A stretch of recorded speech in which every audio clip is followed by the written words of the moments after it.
valet mai. Au meli mai, au meli, respiration sur le souki. Au CD non. Au koufi, tout le monde qui est koufi. Bateau va causer la wana parce que la piscine a une responsabilité. Donc, triste nouvelle, internaute Nyon Soboza Hollandais de partout. Donc, tu as ça.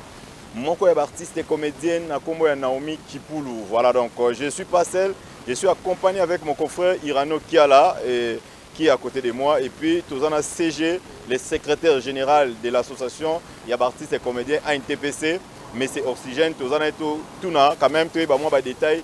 Il y a Miké par rapport à ça. Irano Kiala, bonjour. Bonjour, c'est Kapanga, Kapanga Logi. Voilà, par rapport à l'impression, voilà, un mot, en tout cas, ça biso passe beaucoup plus. D'abord, tu peux se bamboter belé na bateau, tout bazo rater pour la biso na banzela, il y a des réseaux sociaux. Voilà, le lot biso sous tobung ici, moko penza OP asaka musala o babing na kombo ya théâtre et sali penza passe ikambo yo tozo baté sous tozo ke na ngowa pitolo ba vrai. Donc ezo sala penza passe na ndeko to bengi na kombo ya Naomi Kipulu ko azali moko ya actrice hein, donc na groupe ya Vite à Vie o ekumbami na président Omar Kabongo nde ezo sala passe makasi et puis ndeko lutaki ensemble na président Omar na groupe bengi groupe sans souci menge ezaki groupe ezaki ya bango mais le loyo azaki vraiment mwana oyo asaki fierté makasi na groupe Vite à Vie, donc c'est ça. Voilà. Merci mon confrère, tu as collaboré dans l'émission na Irano qui a la confrère Nabiso. Voilà, tu as le secrétaire général à ANTPC, le monsieur Oxygène, tu es présent à CG, bonjour. Bonjour. Mes condoléances. À vous attristé. Voilà. CG, tu as parce que tu as habité. Année passée, par rapport au Talaki, on dirait bilan. On dirait 14 comédiens comme ça, au mois Bongo, par rapport au bilan total qui est comédien, nous avons battu le côté 2022. Surprise, il y a Liwa, et côté sous Nangamba comédien, et mon côté qui a Koufi, un groupe qui est rénové. A côté Koufi, là, tout le monde a Koufi sur un combo ya Sunda, si je ne me trompe pas, et puis Awa, tout ça, les sous Naomi Kipulu. Par rapport à ça, l'impression d'abord qu'on perd des comédiennes, donc on a début année comme ça. Ça fait mal, ça fait très mal. L'impression, vous savez, dans une famille, lorsque vous perdez Moko Katinabino, ça fait toujours mal. Et surtout, on a bateau, bazo encore, on a fleur d'âge, on est bandeli, donc ça fait très mal là. Ils sont vraiment abattus. Torinto est CG, Liwa Naomi Kipulu, Akoufeli Ndengeni Belaki, c'était comment pour moi détail pour bateau Hollande. Oh Jesus. Bon. J'espère oui, Naomi d'abord j'essaie un peu de parler sur Naomi. Bandeko bazolanda biso Naomi Kipulu. Elle-même alinga kombenga Naomi Kips Kipulu. Aza actrice, aza moko ya artiste azo musala na 6e pe na 7e abimi mingi na groupe ya sans souci.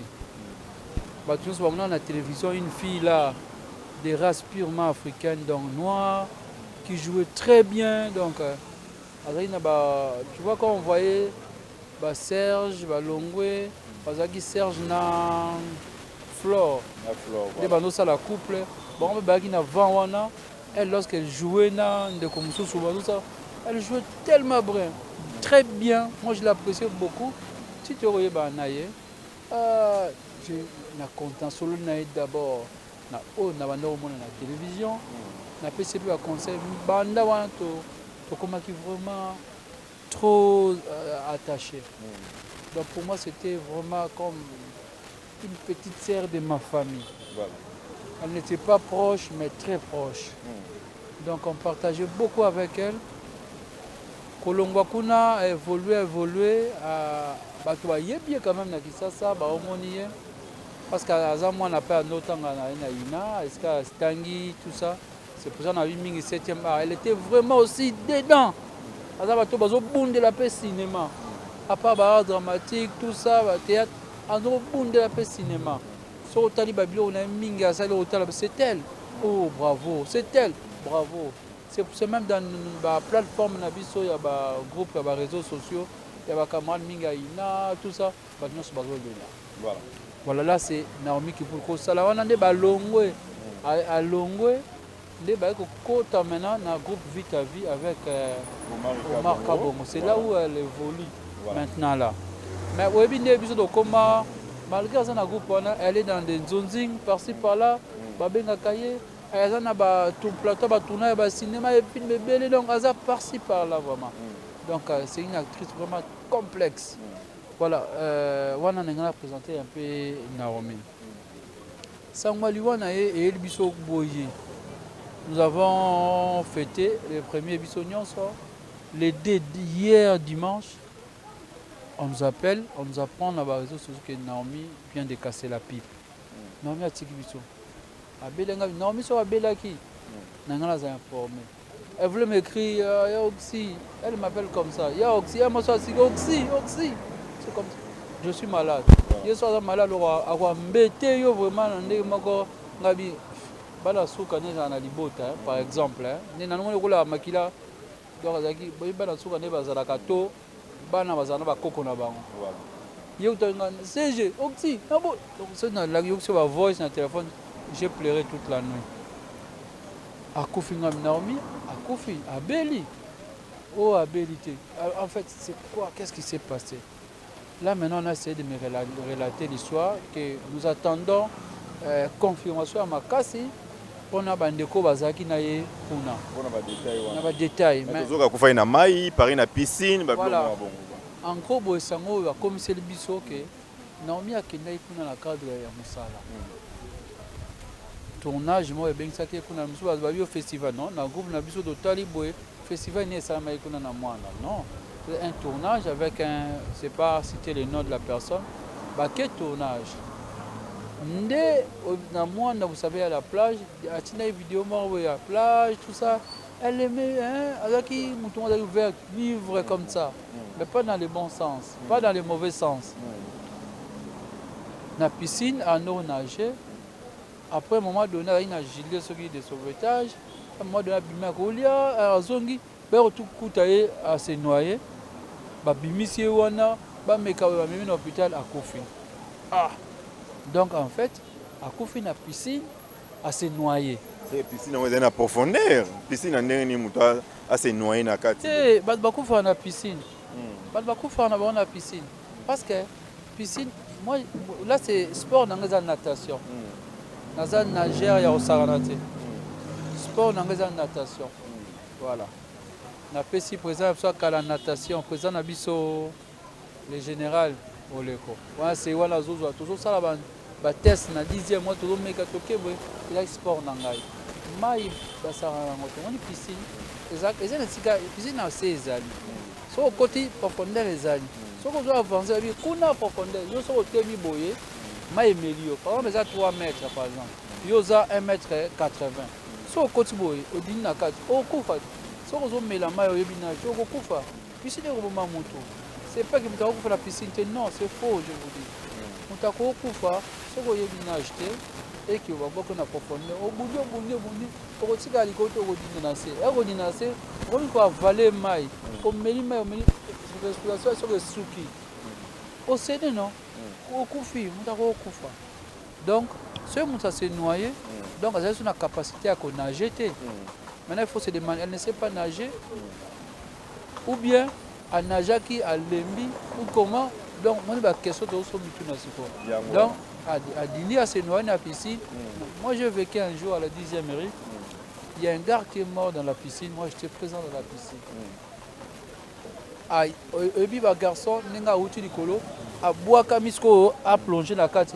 Elle a plongé dans la carte, à l'écart qui m'a mingi. Et c'est qu'à plongé qui distance yaki makasi mingi te aleki mutu na yeke betani tina se pas après des connaissances kuna balba mona ka mutu adindaka msa ko bima kuna après des connaissances aluna lali kuna na se kao badba uta mutu moko nyati mutu abimisa mutu déjà bamemi baréanime na Promedis kuna pa bakei clinique universitaire après okufa. Tu comprends?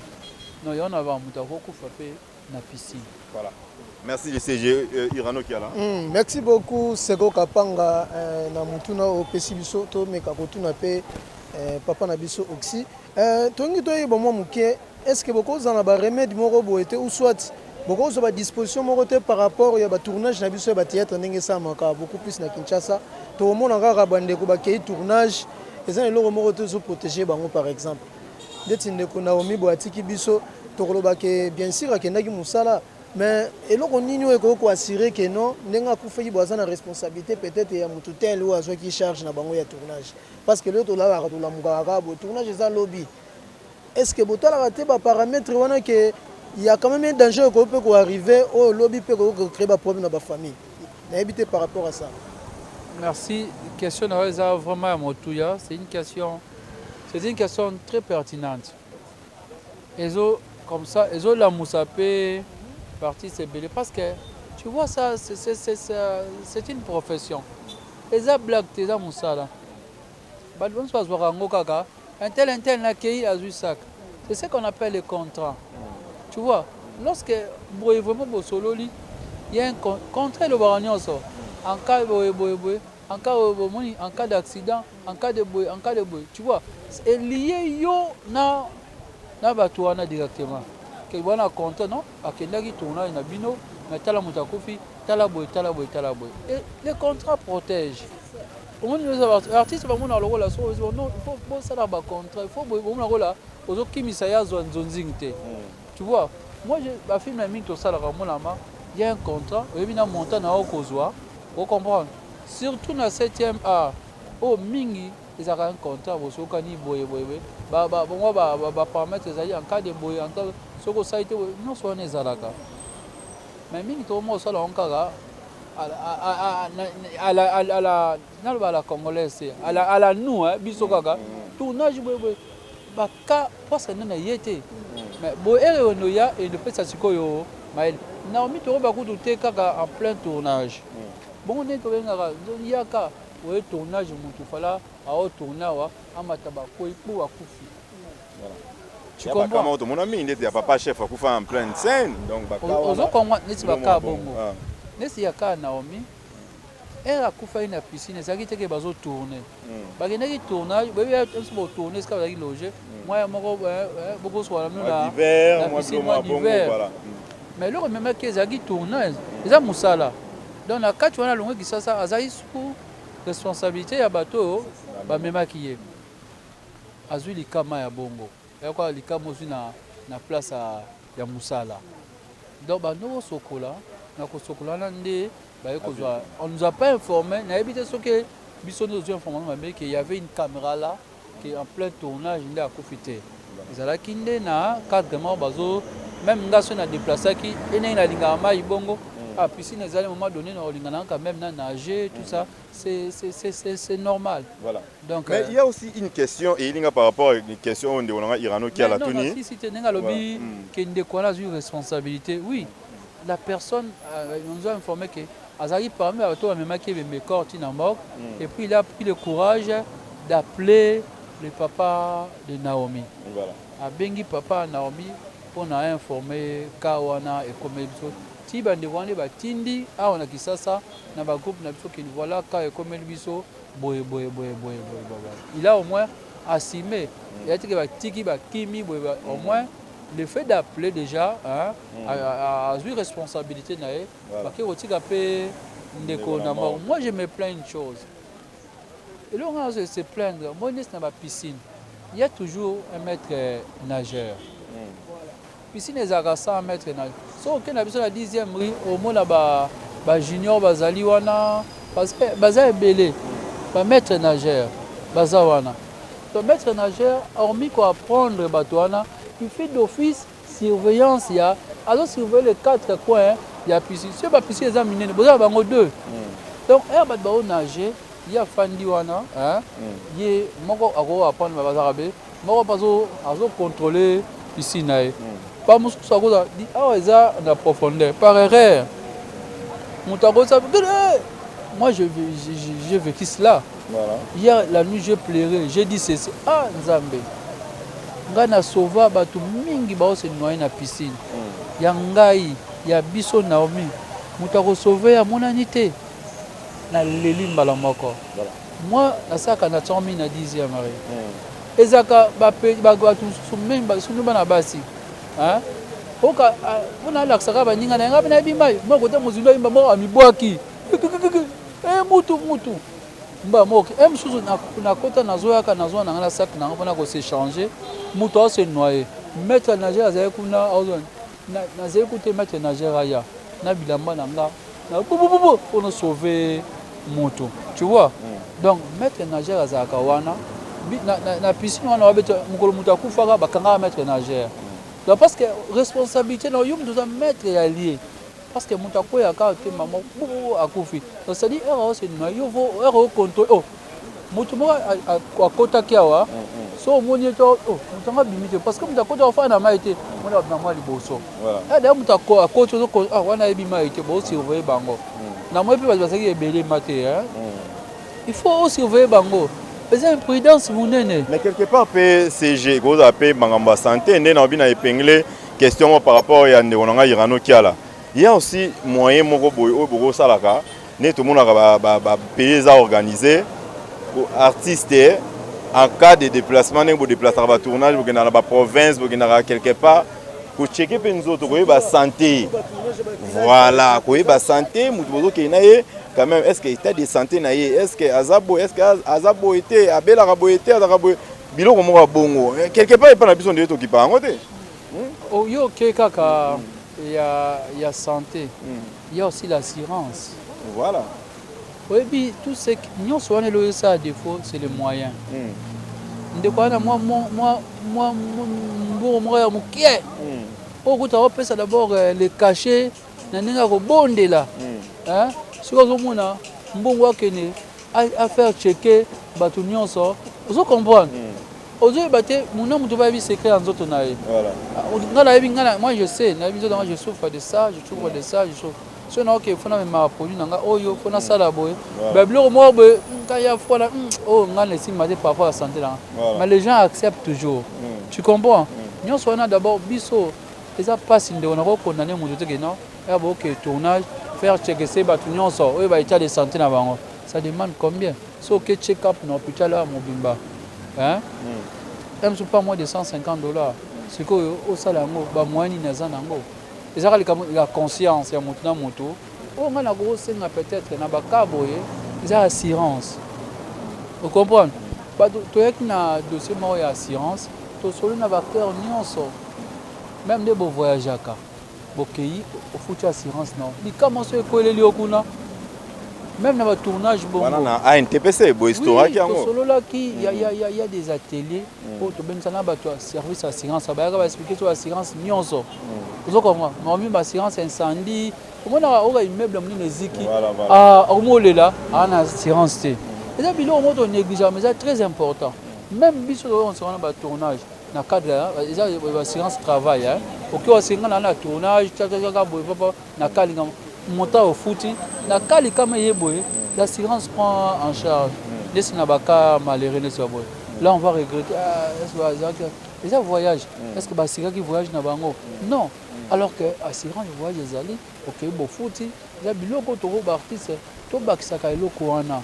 To la muso on a fait des ateliers to lobby eloko wana. Par rapport à ça, CG Oxygène vous avez mais au moins il voit les acatroles il voit sur les zones des alliés et qu'on poursuit voyons comment guider comme même aussi aussi quelque chose donc c'est un mystère qu'on ne peut pas dévier. Mais par rapport à ça, pour interpeller l'artiste nini de quoi qui tournage mon boyer quelque part lié que vous voyez kuna na façon yeux ya maille à piscine mais par rapport à ça pourquoi interpeller peut-être l'artiste nini parce que vous avez secrétaire général et association d'artistes et comédiens.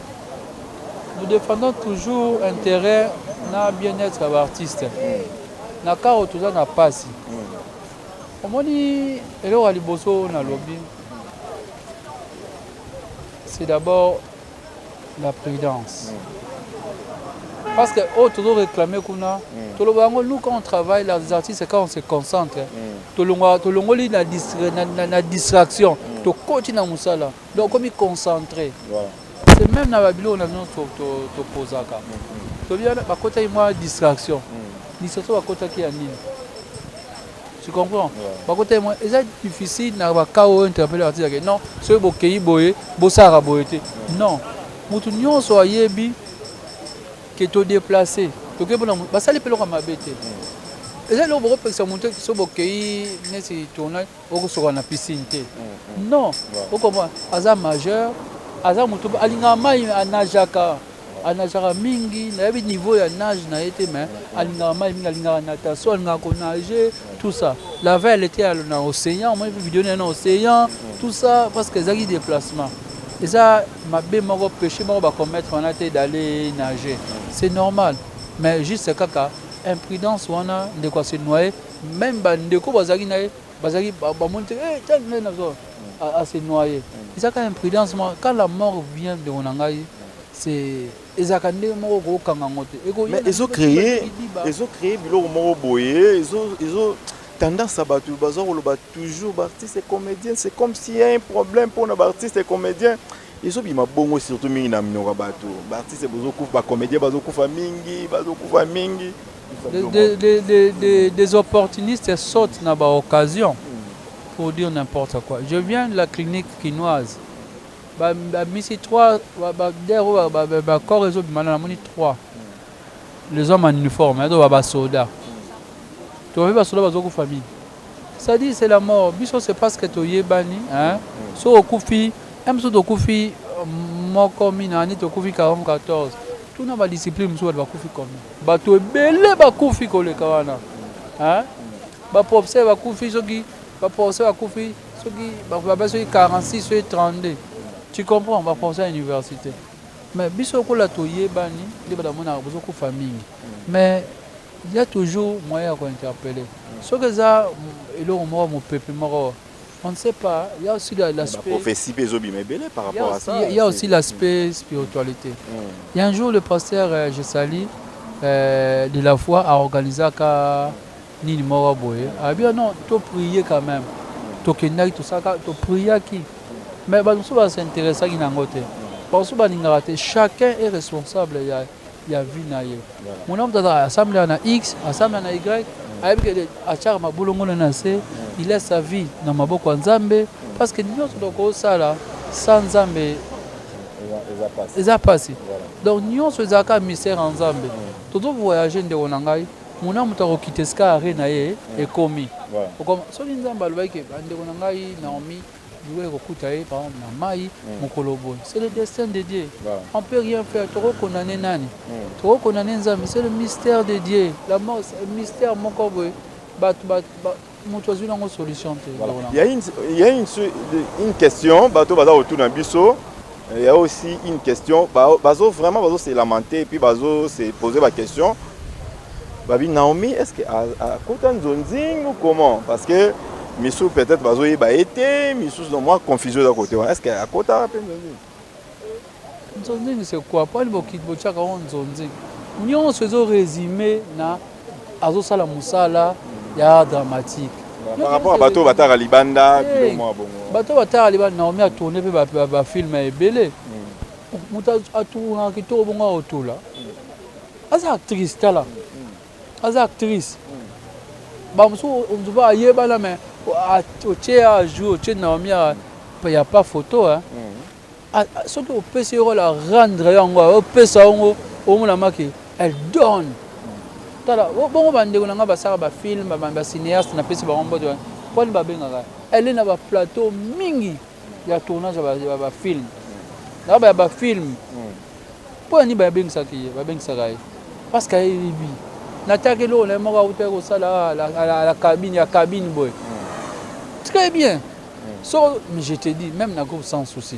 Bon, dans le groupe sans souci, on a un autre là. Ah, tu rappelles, on a bien mais à mo bouteille en zonzing. Quoi qu'il ne ko la ka, a ben allo, boko changate. Ayi bi valeur ya musana ye. Ah, que ne benga dabo. Allo, so ko ma ko bossa ngate. Tala vraiment ko bossa ngate. Et c'est le moi je ne peux pas faire. Parce que oh voilà muta bonde là muta a commis casting na sali film na a sali casting à moi oh je sengeli oh on ne force pas. Ya on a elo on ba mota au sala on bien. Oh yo seng oh yo oh yo seng oh oh yo seng moi un jour na moni ba benga oh viens le casting moi ça dit ba tali elo quoi ba moni que c'est moi. Nana même ba toi ça ba nzozi ba benga nga ah to moni logo yo. Eloko yo na benga te il faut me bochanga. Toyo kani na je travaille et puis je n'ai. Et ça Naomi azaki professionnel. Azaki azaki professionnel. Elle donnait de la valeur à son boulot, de la valeur à son métier. Donc c'est un peu ça. Irano Kiala.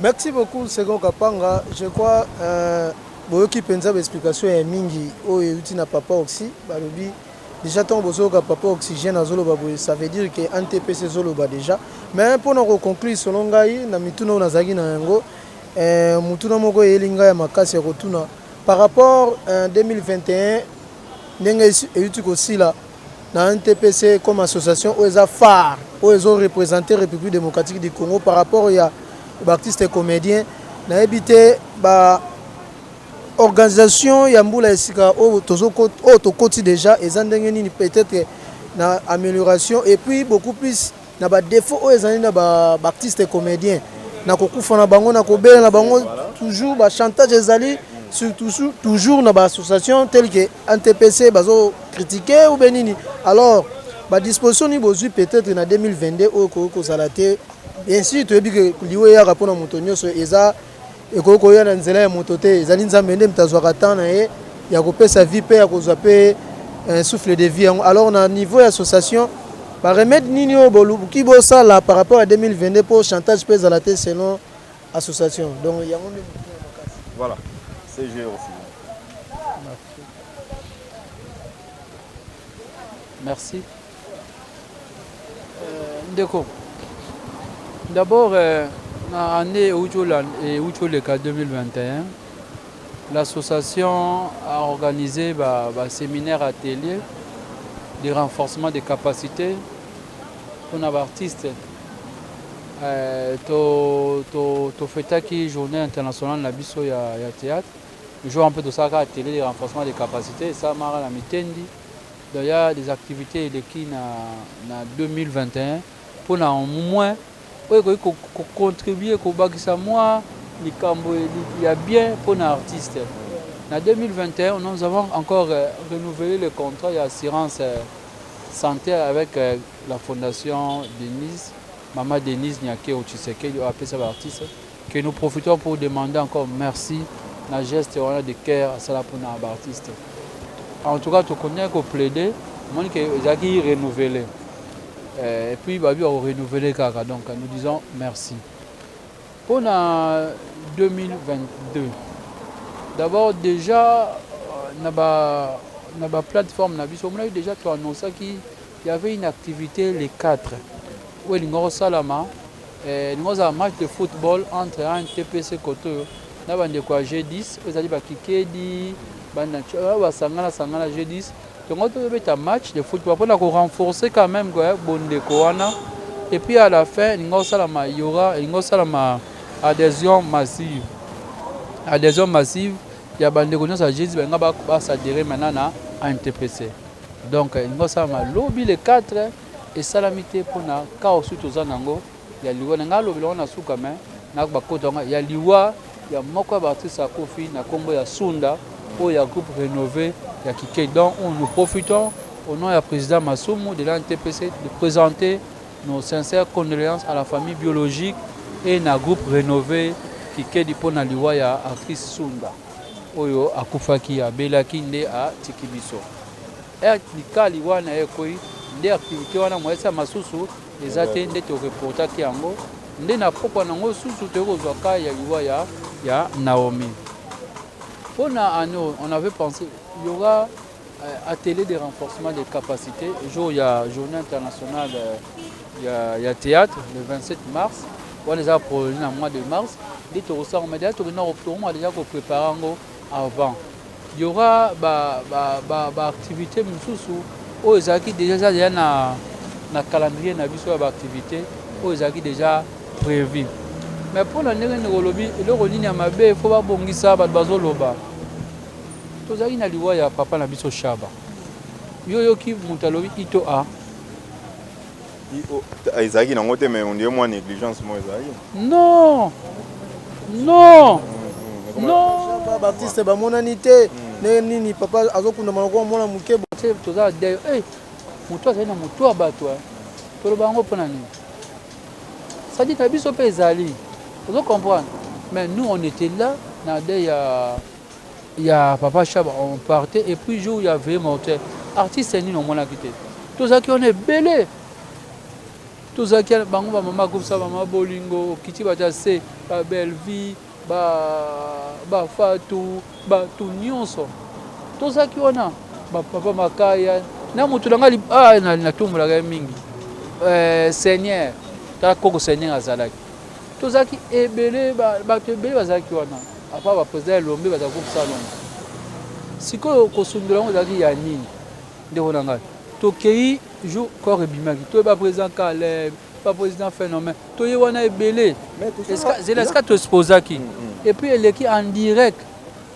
na RTNC olandi ne bahonoré ye baartiste bahonoré ndeko na bango tolongwana dévoiler plaque honorifique na ye na place des artistes oyo bongonaki na décor ezalaki wana na photo na monene ndenge ezalaki plaque ezalaki vice-président ya assemblée provinciale ya Kinshasa honorable Francis Chibalabala aye na honorable Ados Ndombasi bon bali ba dévoiler plaque parce que honorable Christelle Wanga il y a déposé gerbe de fleurs na ye na à RTNC qui rendre un peu hommage na ye ba konzi bongo vice-président de l'Assemblée provinciale ya Kinshasa aye ko honorer plaque ils a eu démarche à artiste ba officiellement va développer plaque on déjà ko honorer te bolandaka bato balingaka makelele oboye et puis avec la famille okaki mboko esali boye famille soki ezali la famille bozwi nous sommes là bato balevier ya groupe salongo basorganizante bakundie baboye kolela osunga biso bino bolingaka bongo nous on a dit on aime la dignité de l'artiste eza te mama liwa na TV tala etale besoin yango oyo ekomi bato bofinga bato loka boye que bafamille bakoma kofanda ekoma kwa fond de commerce non bato bakobema famille parfois peut-être na baerreur balingi dignité na honneur ya ndeko na bango oyo ezwamaki yango oyo ondaka kundami makelele te kimia alakisi mo azalaki un grand. Voilà. Donc, question sur Kazali, CG Oxygène. Pourquoi différence Ezali na ba décès à artiste? Au monde a oya yebani, au monde a batu baza ebele, au monde a msu batu msu baza te, au monde a le matanga msu za négligé. Et ça différence wana na ba matanga ya ba artiste. Pourquoi différence wana? Nde onangai poni tolinga to se voiler ba face boy. Na vie a toujours oyo c'est bachaka un des ça toujours bongo même na compagnie on a ancienneté même na salaire ba futa batu na compagnie ancienneté et joueur à rôle papa ça ba discipline ça kaka na biso lelo par exemple na souhaitaka liwa ba to ko faire ba ministère msozo ministère groupe intel boy yo ka ka boy boka ministère avec ministère munene papa mba kufaka musicien munene ce qu'on compare papa mba kufi na musicien azo yemba na cha pa mutu na ngai par exemple na souhaiter liwa na orchestre na biso wana te po wana ya biso par exemple musicien zo na orchestre ya par exemple ya héritier musicien mo kufi ou bien na orchestre ya kabose ou bien ya falito ya faire par exemple ndenge mutu nini wana kozala ezane mwana mutu wana bakozwa ba kinona pa di peuple ne balelaki ya papa Wemba ya Lutumba Simaro papa Lutumba to ya King Kester Emeneya bakina kuna poni bakina onte ça musicien mukie bobia za mukie ce qu'on a tout la petite différence ani mais biso ko artiste comédien so to kufeli au moins biso to artiste mukie za raté artiste amune na za raté la différence en est rendre mingi ah et pas na biso eza ba affinité ndeko langai eza ba affinité au moins il y a des choses qui sont c'est au message moni Naomi Azui à part le secrétaire général que je suis na ina ba affinité na Naomi na wuti boye papa dans le corps ébimité ah to ça ndeni parce que aza oyanga ba finité jouaka mona bana basi omona bato bazaka mingi na réseau ba muso artiste bazaka enfermé côté na bango ba réunion ba yakate ba activité ba yakate ba mona na kate ozo comprendre do ba mikanga so bazui likamuna ah to mesa na été mutako ya tant qu'artiste mais c'est pas du contre temps ah azui contre temps parce que ozo comprendre ozo mona par exemple mutu moko boye azaka mingi na banzonzing par exemple a jouaka oh yaka ba réunion bo mona ka ba finité wana pesa jour de wonanga eza même na ba famille na matanga musobi bozana ya famille yo kete obia ça va papa ba keika ka problème tengana mais musu noko Paul non tokozanga te ba finité pe jouaka ndo wonanga ba finité na mutu ngo penenga zalaka tout ça ça joue toko se voilà ka ba faste que papa ça m'a en côté voilà donc comme nous sommes en souka CG Oxygène un mot par rapport à Baliwa Brisque comme il dit sur na début année 2022 ni nous un message par rapport à NTPC yoza on a secrétaire général vous représentez déjà NTPC Mobimba moi message par rapport à ba fanatique nyonso ba mourir à théâtre congolais de partout oyo ba moni oyo bazui susu sango oyo ya liwa ya ba comédienne mi balé otokufeli. Nous sommes en deuil. Peut-être quand tu m'as dit Nakumo Loba, ça le rôle quand même force. Mais parce que vos fans disent ma bé. Nous sommes en deuil. Nous sommes endeuillés. Tout le monde ici, il y a Bisso. Comme une actrice Sunda, parce que qui fait partie de l'association. M susu eba ngasa la adhésion na bango pe ngasa la kokota na kati to bongisi susu Naomi oui na même moment toza na batu mi balé ya biso baza na ba morgue tu vois ce que ça fait les apasi nous demandons à tous les artistes comédiens de garder une pensée pieuse dans la mémoire ya bandeko batiki biso en attendant c'est là bas programme pour na ba fanatique na biso batu nyonso ezaliwa eza mystère moko to ko sa elo nzela nzambe biso te mutu lingaka baliwa wana eza destin ezaliwa nzambe to kanga to sambelaka je ne pense pas les premiers les 31 na on a nzambe na kufa le toi elle avait prié son Dieu nzambe batelanga année 2022 ezala malamu parce que moi moko très poli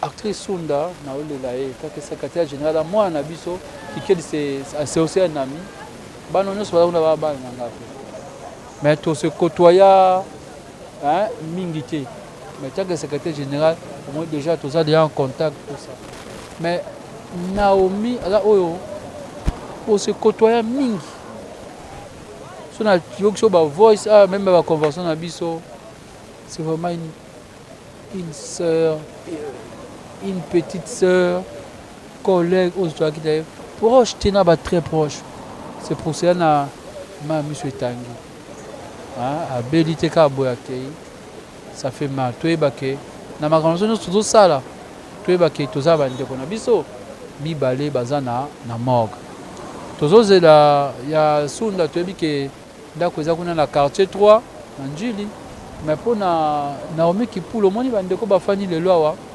normalement esengelaki tofanda esika Naomi abanaye kofanda Naomi afanda ana sima kaka à deux pas moi je sais la maison parce que nando okende kuna nando ke bayambi bofandi tamulai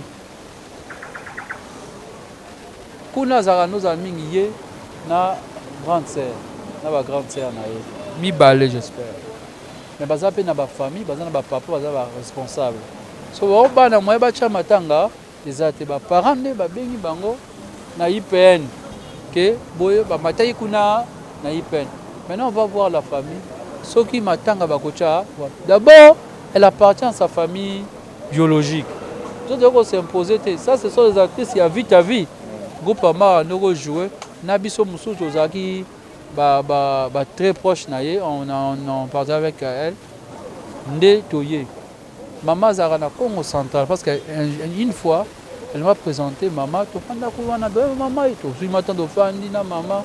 C'est une mère qui aimait tellement sa fille. Je parle avec sa maman, solo, vraiment. Abotate, atiki monate. Naomi, bon, on a yebi moi ok. Elle me parlait que j'ai na moi yebi sangate. Parce que le reste ils a confirmé mais elle m'a jamais parlé d'un enfant. Hein, na habité dessous des cartes mais je ne pense pas qu'il filme qui na droiture. Hein, j'aime moi le fils au va vous appeler moi délire na ye moi nini. Moi très poli d'abord, à nos en droitier, elle donnait de la valeur dans Moussa Naye. Même si vous avez un rendez-vous avec Naomi, d'abord la répétition. On va la répétition, on aussi ça. Mikolo, c'est maintenant, nous sommes à la répétition. C'est difficile qu'on puisse se voir. Même c'est comme ça, elle respectait son travail. Elle est professionnelle. Donc, mais on va prier Nzambe vraiment. Même hier, Nzambe, longola le bosso nanga, tolingaka liwate, tobetela ko maboko te. Et puis ça a mis sur passe. Le président Masumu, alobi nini lisusu. Parce qu'au début de l'année boye, donc il embisi biso nyonso. Nzambe azwa milimo na bango et puis na kimia, tous en contact na bandeko baza na mwanda.